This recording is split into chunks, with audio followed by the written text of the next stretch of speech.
This is how a mass movement starts. All it takes is the distant ring of a single bell. It catches on, a contagion. It starts a wave. And that wave reaches you. And you join in. You're connected. And it begins. A mass movement of over 1,000 people on bicycles in a pack. And by pack, I don't mean a lycra-clad peloton decked out in wraparound sunglasses like in the Tour de France, but a mishmash of people. Young, old, black, brown, white, small, tall, all sorts of people on two wheels, moving together. And as the pace picks up, a blur of orange t-shirts and hoodies zip up and down the main body of cyclists. They are the squad. Controlling and supporting the pack, the squad operates like a colony of ants. Each member seems completely sure of what their role is and completely focused on doing it right. And all to keep the pack of riders safe. And somewhere in that pack is Seamus. It's just about the most exhilarating thing I've ever been a part of. Seamus started this event, Slow Roll Buffalo. This is lifted by Rise Collaborative. We're all on our bikes, and that is the headline, is that it's a bike ride, but the bike is really just a vehicle to connect the community. The podcast profiling the people and perspectives of Buffalo and Western New York.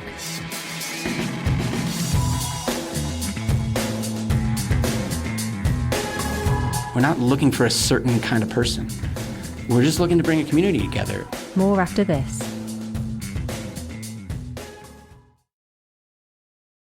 Trocaire College is Western New York's most affordable private college, offering career-oriented programs in healthcare, business, hospitality, and technology. With the growing health and wellness sector, Trocaire's newly reimagined massage therapy certificate is the fastest, most efficient route to completing a massage therapy education and getting hired. Students can complete the certificate program in as little as 10 months. With small class sizes, personalised attention and financial aid available, a massage therapy career begins at Trocaire.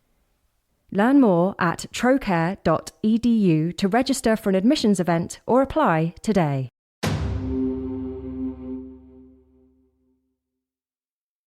Every Monday evening from May through October, Slow Roll begins somewhere in Buffalo. But the event first started in a different place altogether, Detroit. The organisers of the original Slow Roll visited a friend in Buffalo, and during their stay they saw that Buffalo was ripe for rolling. But it wasn't quite ready. So Seamus was asked to help the start-up of a Buffalo chapter. Slow Roll is a free and inclusive community bike ride to connect communities and roll with neighborhoods and bring people together outside of their various bubbles, be it a car or a smartphone, to really engage all the senses and reconnect with the city.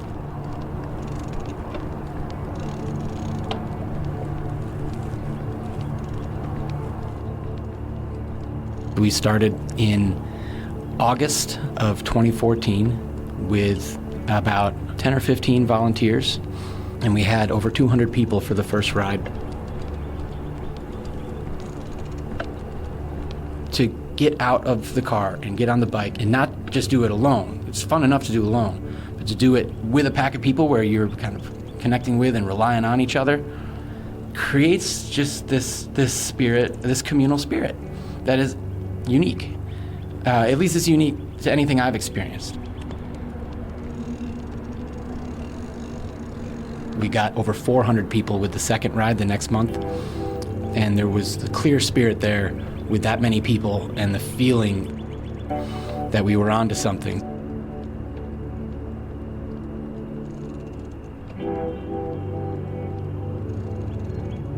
Those first trial rides were so successful that Seamus and the volunteers decided to put on a whole summer season of Slow Roll the next year. And by August 2015, they had 1,000 riders. With the squad now practiced in how to control and support the pack, the little signs of connection could blossom. Once you contain the pack like that, you allow people to just freely socialize and open up their senses. And that is, again, part of just that simple connection that happens, that where maybe someone's riding in front of you and you have no idea who they are, and they give you a heads up that there's a pothole coming, and you ride around it like, hey, thanks. And now you're connecting with a stranger. Just little things that are all part of moving as one.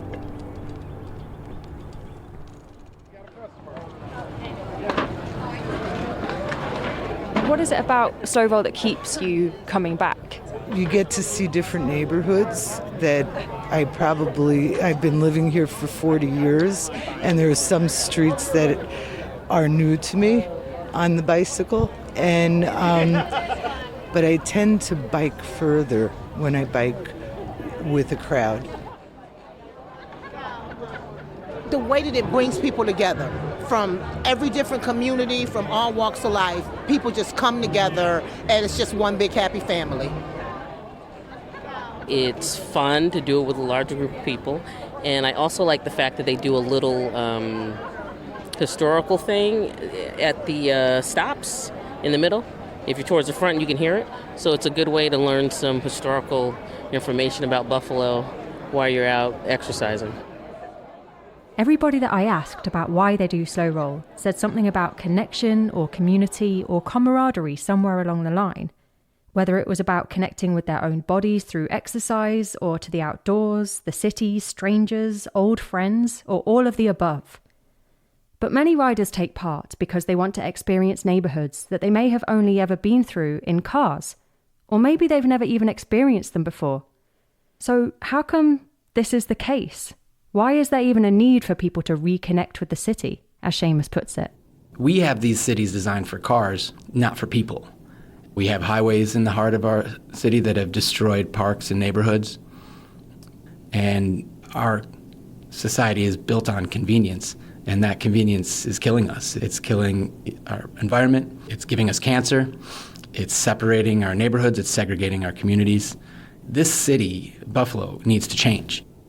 The city of Buffalo is segregated by design. There are so many contributing factors to how and why this is the case that I'm not going to pretend that all of them can be covered or accounted for here or by me alone. But a brief and therefore simplified explanation of one element is about a lack of investment in some city area communities. Largely during the latter half of the last century, funding for new buildings and housing was focused on neighbourhoods outside of Buffalo's metro area. Shiny suburbs were made. And that meant Buffalo got bigger. It sprawled out from the edges. And so those older neighbourhoods within the city of Buffalo went underfunded for a really long time. And that underfunding basically turned into neglect and abandonment. In some cases, neighbourhoods became even more isolated by new highways and roads. And many of the areas affected were largely populated by people of colour. That isolation and neglect of communities is still felt today. 86% of the region's African Americans are concentrated in the cities of Buffalo and Niagara Falls, with many of the white population in the suburbs. That makes Buffalo's metro area the 8th most segregated in the United States. When we have a segregated community, there is a disconnect between people and places. And this continued reliance in Buffalo on as a car-centric culture, that disconnect leads to just a lack of understanding and a lack of empathy. And people make judgments about things that they've not really engaged with. And we know that when people take a 10-mile ride with 1,000 people, they are at least more engaged.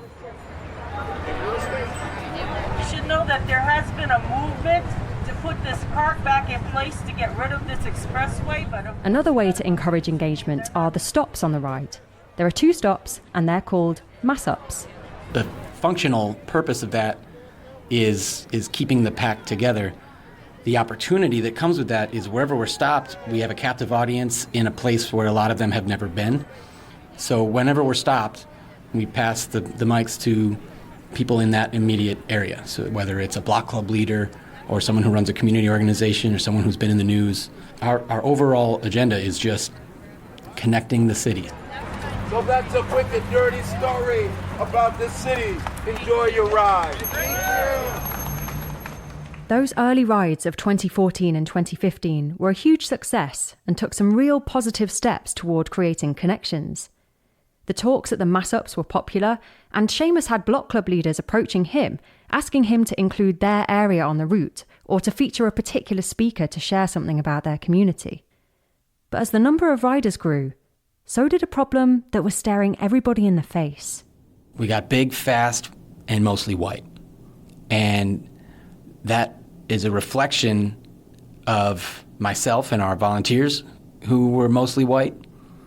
And we ran into this perception and that is a symptom of the deep segregation and racism that has plagued this city.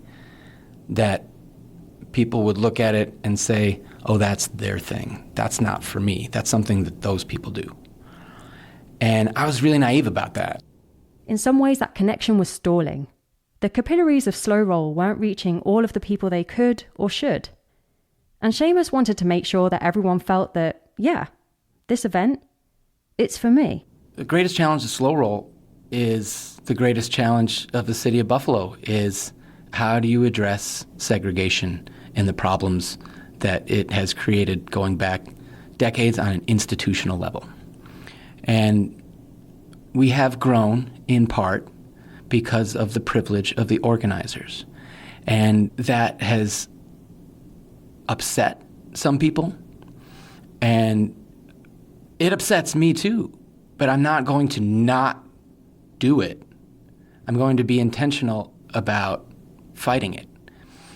And we're so deeply segregated that it takes a lot of time to connect sometimes. It takes you have to share a lot of space with people. You have to have a lot of conversations with someone.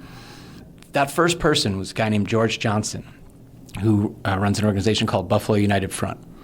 He attended the ride and he said, this is amazing. You need help.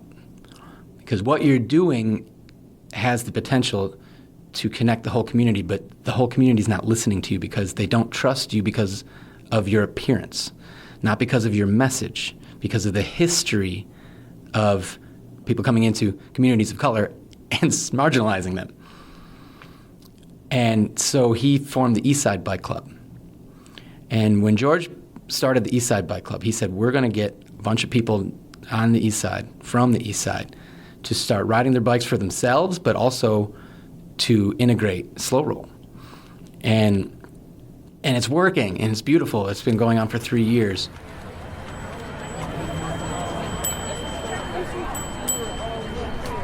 It was an adult-sized bike, and I was about 6 years old. My father would push me, and that's how I learned how to ride a bike. He just pushed me, and I kept pedaling when I could reach the pedal, and I held onto a tree in order to stop, and loved biking ever since. I had a baby blue bicycle with like training wheels, and I probably was like 4 or 5. I was young. I grew up in a very rural area with lots of hills at my parents' house, and I just remember riding like a kid's bike up and down in hills like all day. It was before iPads and all that, so I had to play outside. My bikes always used to aim for the tree. I had big trees, small trees, and I used to come home and tell my mom and dad that something was always wrong with my bike because I would always be hitting trees. So I learned quickly early on to maybe get off the sidewalk and away from, the danger zones. The first memory I can think of is when I actually kind of took off on my own for the first time. And I was on my street, and I was with my dad, and he was holding onto the bike, and I was going, and then all of a sudden he let go. And it was this triumphant moment where, I was doing it. I was off on my own.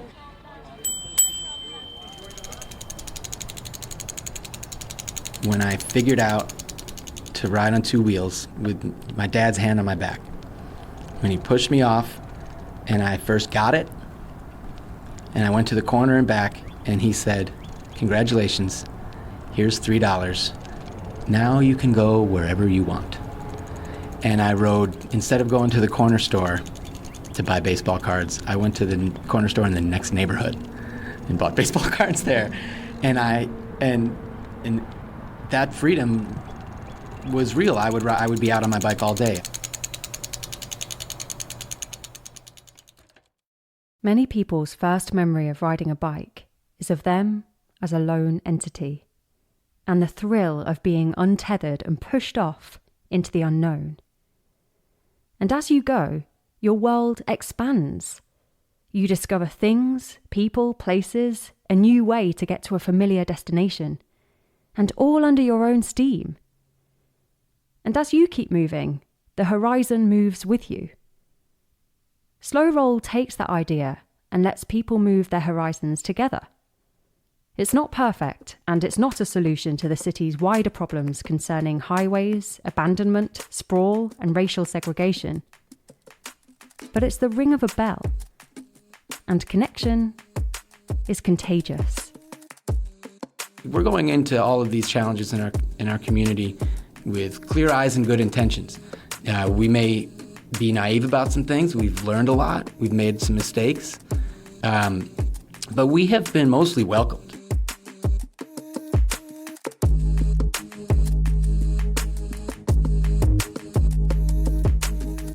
You've been listening to Lifted by Rise Collaborative. Thanks to Trocaire College and their Massage Therapy Certificate Programme for sponsoring this episode.